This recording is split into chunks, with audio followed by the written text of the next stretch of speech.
finally getting around to sharing my spring sewing makes.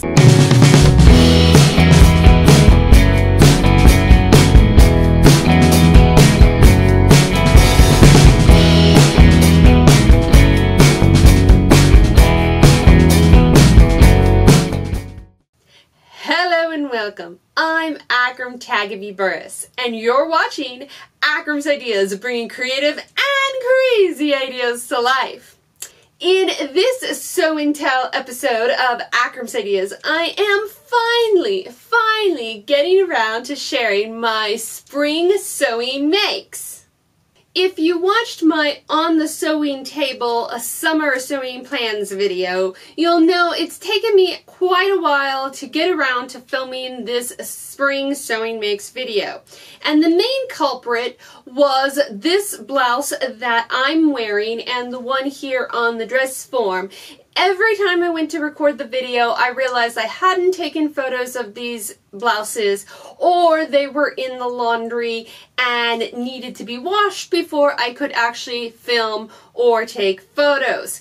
And that is just attributed to how often I have worn both of these blouses. If you're wondering, these are the Mimi blouse from the Tilly and the Buttons Love at First Stitch book. But now they're cleaned, washed, and ready to share. To see more episodes like this, be sure to click the like button, subscribe to our channel, and hit the bell icon to get notified of new videos. Alright, let's get started talking about my spring sewing makes. And there were actually quite a few makes. Now, I didn't really get a lot of the spring makes done until pretty much May and early June. My March, I did do some UFO sewing, which I talked about, I think, in my spring sewing plans video. Lindsay from Inside the Hem has been on a campaign to try to finish her UFO or unfinished objects. And I was taking a cue from her to actually get a lot of my UFOs done. I had quite a bit stocked up from when we moved, and they'd just been sitting around and hadn't finished them.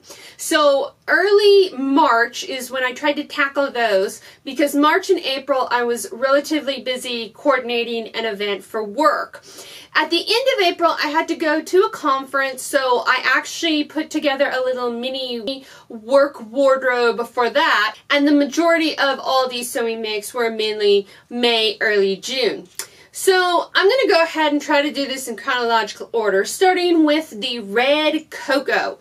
So the red Coco dress was a Tilly and the Buttons pattern, and I'd actually started this project for the Little Red Dress project in 2016. I had cut it out and put most of the dress together, only to come to find that I'd gained some weight and that the dress did not fit at all. I'd mentioned that I'd been losing some weight, so I pulled it back out of the UFO box and decided, regardless if it fit or not, I was going to finish it. And what do you know, it fit.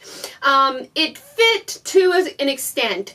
Because the fabric did not have the required stretch, it's a little snug along the bust, but it is wearable. I still might go ahead and pass that dress on to one of my sisters. I haven't decided yet, but I'm just ecstatic that it actually fit. It fit in the waist, it fit in the arms, it's just a little snug around the bust. So I'm not sure what I'm going to do with it, but it's finished and out of my UFO pile. The next dress that was out of my UFO pile was Simplicity 3580. It is a vintage pattern for a shirtwaist dress that I made in this beautiful orange Grinham check pattern fabric, which was also vintage. Now, I started this project back in 2015. When we moved, it just got tossed in a box and I never saw it again. So I put it all together, and guess what? It fit. It fit really, really well. That dress is amazing. I love the style. I love everything about it.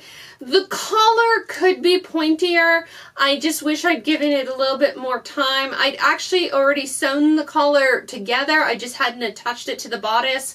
And I think at that time I was really discouraged, and I just wanted to try to finish it before I tossed it aside. So the collar could be a little bit nicer. The fabric that I chose, like I said, was vintage, so it's very, very thin fabric, though I wear the dress with a slip, so it's no big deal. In hindsight, I probably should have lined the dress, but I like it as is. The dress was originally going to be an autumn dress, as the orange coloring and the long sleeves on the dress, but it actually worked out because the fabric is so ultra thin. It is so lightweight and works perfectly for the warmer weather just as much as it would in the autumn time, maybe more so in the warmer weather. So in April, like I said, I had to go for a 3-day conference up to Seattle, and I wanted to make a sort of a mini capsule wardrobe. Now, if you've listened to my sewing plans, you know I'm not really about the whole wardrobe planning. I just kind of decide to make things that I like. Worry about coordinating my wardrobe after the fact, I guess you could say. But at the time, I had just completed the Seamwork Build Your Own Wardrobe program, which is a Facebook group where they provide you with some cues, some daily cues, and some worksheets to try to get you to think about a wardrobe that fits your lifestyle and items that can be coordinated with each other. So I really wanted to try to put some of that into action. And on my Make 9, I actually had Simplicity 2154, which is a vintage reproduction pattern of a 1960s three-piece suit. So it has a pencil skirt, a pretty bow blouse, and a cardigan or jacket. Now, I had made this pattern before, way back in 2013, 2014, and I wasn't really happy with the results. One, I had only started sewing, so it wasn't the best of constructions, and I really didn't use the right fabrics for the project. I really liked the look of this whole ensemble and thought that it would make a good coordinating outfit if I did it right. So it was on my Make 9's plan. I had already had the fabric sort of picked out. It was a jersey fabric that had all these floral prints on it. It almost felt like an upholstery weight fabric despite having a lot of stretch to it, but I knew that it would still work for what I wanted it to do. So I was decided to use that fabric as the base to make the cardigan for the three-piece suit. Pairing that with a pink cottony fabric for the pretty bow blouse, and I really liked that blouse. I was really worried about the construction of it, but it turned out super nice and actually much easier than I thought. The pencil skirt I made sort of out of a polyester fabric that was tan to kind of neutralize with the overly floral print of the cardigan. Now, I did run into some snags making this. One is that I made the pattern as said for my measurements, but I found it to be a little bit big. Actually pretty big, in fact. I have often heard that Simplicity patterns had a lot of ease, but I've never really encountered it until this pattern, which is why I think the first time I made it, I had so many problems as well. So the skirt was so big that I took out at least 2 inches on the skirt, and I still found it not to be setting quite right. So I ended up just taking out the zipper on it and putting in an elastic waistband only in the back. So I kept the waistband in the front and added elastic in the back and sewed up the side seams and everything. It's not the prettiest, and I was not too thrilled with how the outcomes came out.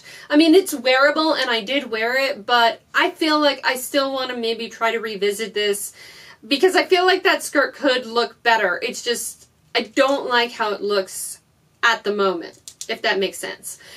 The blouse was a little loose on me, but at the end I just decided to go with it. I didn't want something too tight, and it worked because I was trying to get this all done before I went out on that conference. Now, the cardigan, I ended up having the same problem that I had with the first cardigan that I made in this pattern, and it just feels a little droopy. So I don't know if I'm just making it too big in size, even though I'm making the right size. The sleeves fit, the fit as well. It just feels on the shoulder like it's setting much lower than it should. And I can only imagine that the design is meant to have a drop shoulder, and I just don't know if I like that look. It doesn't really look like that on the cover or in the pattern drawing, so I'm not really sure. But I just feel like the sweater's still kind of droopy. But again, maybe I'm not using the right fabric. Maybe the fabric is just too drapey for the construction of that outfit. I'll have to try it again using the jacket pattern versus the cardigan to really get a sense of what all's going on there. But in the end, it turned out fairly well. Now, with that said, I wanted to do coordinating pieces for this 3-day event. And as it turns out, I had a ton of leftover pink from the blouse that I just whipped up a quick and easy gathered skirt to kind of pair it with the pretty bow blouse and make sort of a runaround sort of spring dress. It is adorable. It makes me think I want to rush out and go on a picnic. It was super cute, and for the laid back trip home, it actually worked out really nicely. Now, I also had some leftover fabric of the jersey that I used for the cardigan.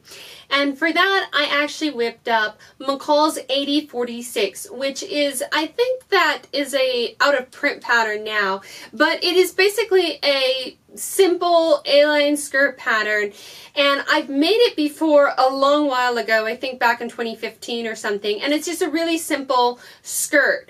Now, it does have a waistband and a zip and everything, but since I've been losing weight and I had all those problems with the Simplicity 2154 skirt, I just decided to make a 1-inch elasticated waistband. So I made the casing and then I added elastic to it, and it worked out beautifully. That skirt in that fabric looks amazing. And since I wanted to kind of coordinate all these outfits and wear them at different days to the conference, I needed a top to go with that second skirt. And for that, I had recently gotten the Sew Over It silk cami. Now, I actually have a little hack video that I'm going to be sharing a little bit later on about how I put the facing onto the Sew Over It silk cami. So I'm not going to get into too much talk about this top in this video, but I was really liking this camisole. I know a lot of people had made the Ogden cami, and I needed a cami to wear with my suits for work, and I wasn't feeling the Ogden cami. It's just not my style. I much prefer sort of the rounder scoop neck collar lines and the much wider straps that the silk cami has. So I swooped up that camisole and I made a beautiful coral version of it for the conference. So I made it to go with that floral skirt that I just mentioned. So in total, I ended up making 4 Sew Over It silk camis between April and May. When I got back from the conference, I had gotten an email from Athena and Hattie from Smiley Patterns asking me if I'd be willing to pattern test, at the time, their all-new pattern, the Samantha wrap dress. I ended up making 2 versions of that dress. I made a sort of a tealy blue version. For the second version, I made a much thinner floral version in a lighter weight jersey, and that one I just sort of lived in during the springtime. As you may have heard when I shared my me-made plans, I realized that I needed more tops in my wardrobe, and even during May I realized early on that I needed more tops in my wardrobe. So I wanted to make some quick easy blouses that I could wear with jeans or with a skirt. And one of my favorite patterns that's quick and easy, it's 2 pieces, it sews up in a breeze, is the pomegranate top from Okteivia Patterns. Now, I had received this pattern as a pattern test. Since then, I don't even know if Okteivia Patterns is still around. Their Facebook page has kind of gone silent, and I believe I tried looking up their website and it's kind of gone. So some people on Instagram had seen the photos of the top and asked me about it, so I don't even know where you can get this pattern. The basic gist of the pattern is that it has a cowl neck and grown-on kimono style sleeves, and so it's just a front piece and a back piece. It's stitched up. You use bias binding to finish up the raw edges along the collars, and it's done. So that's one of the reasons I love that pattern so much, but I really would like to find an alternative pattern that I could share with you guys in case you'd like to make a top like that. So as May was ending, there were several summer sewing challenges that started popping up. The first one was the Handmade Summer Dress Challenge, which was hosted by Lisa Kitsch of And So On, and it was just really a challenge to sew a handmade summer dress. I wanted to make something for the challenge, but I didn't really have a lot of time on my hand. And then I remembered the UFO promise. So I went back to that box of UFOs, and I had found this dress that I had started way back in 2015, which was Simplicity 1419. It's a Lazette pattern. It's very, very popular. In fact, Rosabella from Sewn has made multiple versions of this pattern. Now, I've even made a version of this dress out of this beautiful floral fleecy type fabric back in 2015. I love the dress so much I wanted to make a second version. So I had cut out this beautiful Valentine heart fabric, and I didn't have a whole lot of it, so I did some contrasting color blocking with another Valentine heart fabric where the colors were reversed. So the bodice had the white fabric with the red hearts, and then the skirt and back bodice had the red fabric with the white hearts. And I really loved the idea of this. It was going to be all completely lined with a lighter white fabric. The problem was that after I'd gotten it all cut out and everything, I lost the pattern in the move. I've looked everywhere for Simplicity 1419. I don't know where it is. I just don't have the pattern pieces anymore. Now, the skirt, I believe the original skirt is pleated, but I just decided to gather the skirt since I knew that I could put that together super easy. The bodice pieces were already cut out and marked, so I knew where everything went there. Is that it didn't have the collar pieces, and it's supposed to have a little Peter Pan collar, and so I didn't have that. I couldn't find it, and I wanted to finish the dress. So I drafted a Peter Pan collar. And if you'd like to know how to draft your own Peter Pan collar, let me know in the comments below, and I'll try to put together a tutorial for that, because in my summer sewing plans, I'll actually be making a Peter Pan collar to go along with my Tilling the Buttons Megan dress. So I can record that for you guys if you'd like to know how to do that. So the bodice was already cut out and the skirt was already cut out. I gathered the skirt, I put together the bodice, drafted the Peter Pan collar, and it worked out super nice and easy. I finished that dress in like a weekend and managed to get it together for the challenge, and I really love that dress. It's just uber cutesy. I even had enough of both coordinating heart fabrics left over, because they were actually all in the pile with all the cutout pieces left over, to make a Simplicity 8443, which is the giant bows that I'd gotten a while back. And so I made a giant matching bow to go with my little handmade summer dress. Following the Handmade Summer Challenge was the Sew Together for Summer Challenge, hosted by Sarah Smith, who is Sew Sarah Smith on Instagram. And this challenge, much like the first one, was to sew a handmade dress. Only the challenge part was to use a wrap dress pattern.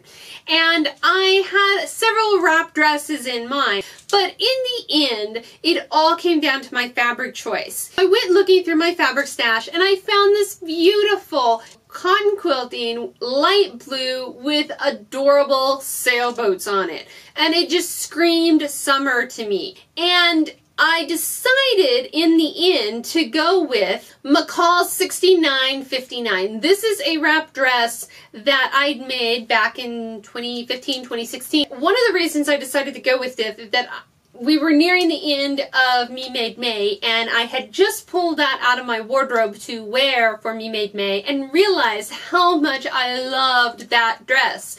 And I thought, you know what, this sailboat fabric would make an excellent another version of 6959. So I decided to get on the ball with that. What I discovered was while I had enough fabric, I did not have the right width of fabric. So the fabric was narrower than what I needed for the pattern.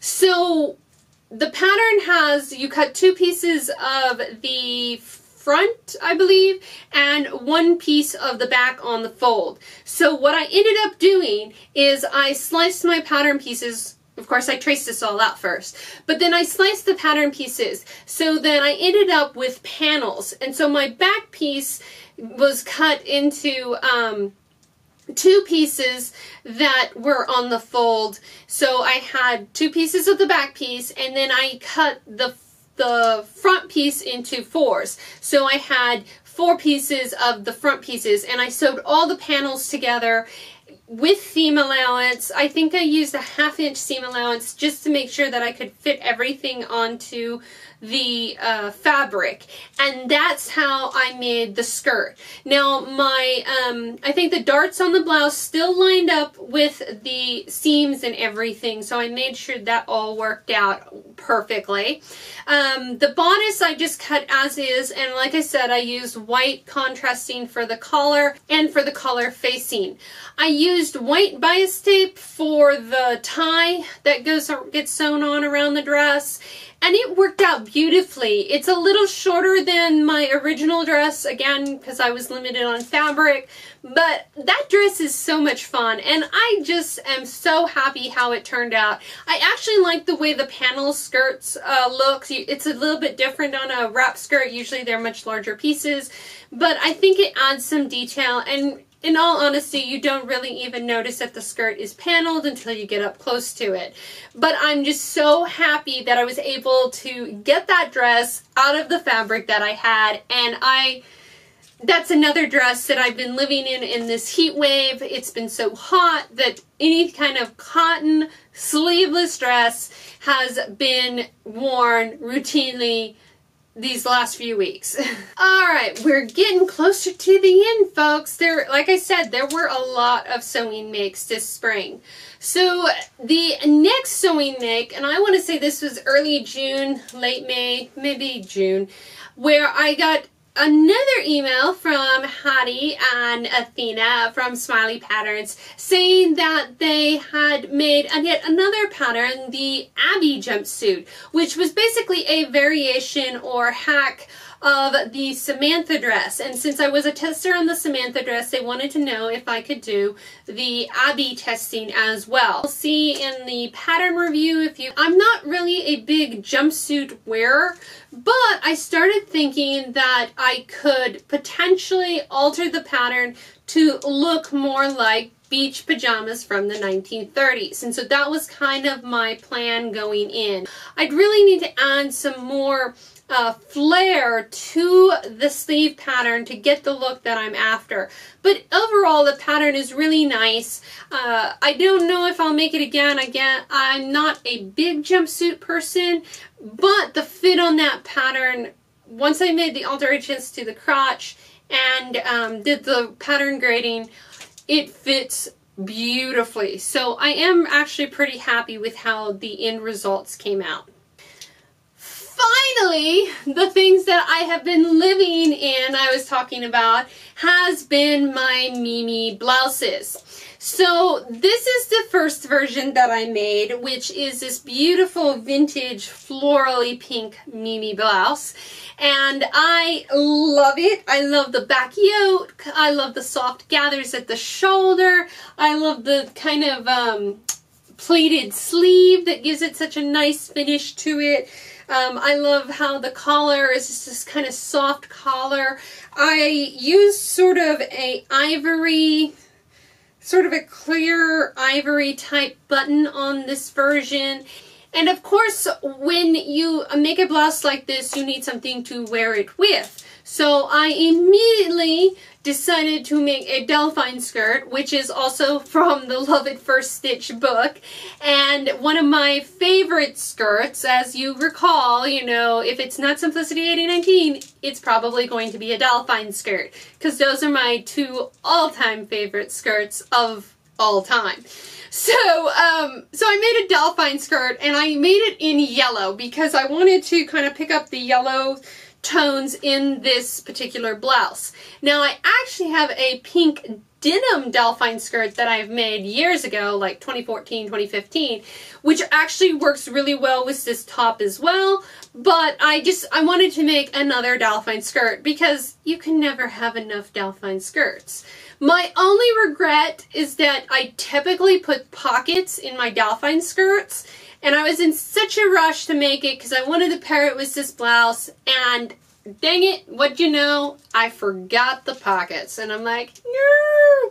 But that's the way it goes. So I forgot the pockets. I did fully line the skirt, and I didn't want to mess with having to undo everything, and so I just went with it. And so that's one of my poor Delphine skirts without pockets. Depressing, I know. After making this blouse and wearing it so much, I decided to make a second version of this blouse, which is in this beautiful fabric here. And this fabric is, I believe it's a Mary Inglebright fabric. I had it in my stash. It's, yeah, I'm pretty sure it's a Mary Inglebright fabric, but it's got this blue and it's got this beautiful floral print on it. It's got yellow flowers, red flowers. It's just adorable. I had a limited amount of this fabric, so I knew right away that I was going to add contrast with the yellow because I don't have a lot of yellow in my wardrobe. I do like yellow quite a lot. So I wanted to really pop the yellow that was in the flowers. So I added a yellow collar, and I also added yellow buttons. I talked about earlier coordinating your wardrobe and really planning out what you're going to make. And sometimes things happen that you don't realize until after you've made it. So I made this blouse, and then I started looking at it, and I was like, you know what? I made that yellow skirt. It would look really good with the yellow skirt, yellow contrast. And then I put the yellow skirt with this top, only to find out I had made sort of a Disney bounding Snow White outfit. So basically when I pair it with the skirt, it looks like a Snow White dress, but a modern sort of 60s take on a Snow White dress. Because of that, I decided to cosplay as Snow White in this whole little outfit when I went to Tokyo in Tulsa, which is sort of an anime kind of Comic-Con event that our university had a booth at. So I actually did a whole little Snow White dress up. And I've actually worn it like that a couple of times, even just out and about, because it's just so cute and I love the way it looks. And I do get questioned whether I'm supposed to be dressed up as a modern day or pinup style Snow White. And I'm like, yeah, it works. I'll go with it. Now, one of the things I will say about all my spring makes here is that this spring, I really kind of went back to sewing with cotton. Now, over the winter and even earlier spring when I was making the Samantha dresses or the Abby jumpsuit and everything that I made in winter, I'd really been making a lot of stuff with jersey. And I've been living on my serger. I've really enjoyed having that and finishing the the garments with that and sewing all this jersey, I got around to the sew together for summer dress and then on into these Mimi blouses. I really remembered how much I loved sewing with cotton, so much so that I decided to really take my time with these blouses and those dresses that I mentioned, like the wrap dress. Actually French seamed all of these seams inside here, and I was just really happy with doing that. I have done serging for a while now and it's really quick and I really like the finish, but there is just something so satisfying about a nice crisp French seam. Really like how clean those look, and as I get started with my Megan dress, I'm actually going to French seam that too because it's a nice cotton weight. And I know it takes a little bit longer to do that, but I really like how clean and professional it looks when it's done. There is one more thing that I made this spring that I did not sew but made, and I'm going to show it to you. I actually was a part of a cybersecurity workshop at work. I was asked as part of working on this project, because of my graphic design background, to create a t-shirt design for it. So this was the design that I made. It was kind of a play on security police. So we kind of called us the Gen Cyber Tulsa Squad, and on the back here, if you can see, is the it sort of looks like a police badge, but with a Wi-Fi symbol turning into a lock icon to give it the sense that, you know, cybersecurity, you're on a secured network, but then also have the police squad, the police badge look to it. And then on top of that, while it does look like a police badge, it also has sort of the Route 66 styling of it, which we're in Tulsa, we're on Route 66, so everybody loved the logo and it looks really, really good. So this was everybody participating and working on the workshop got a copy of the t-shirt. So this was my t-shirt that I got. So I'm just really excited that my design came out on that, and so it's not something handmade per se, but I did make the graphics for it. So another spring make, I guess you could say. I'm counting it as one anyways.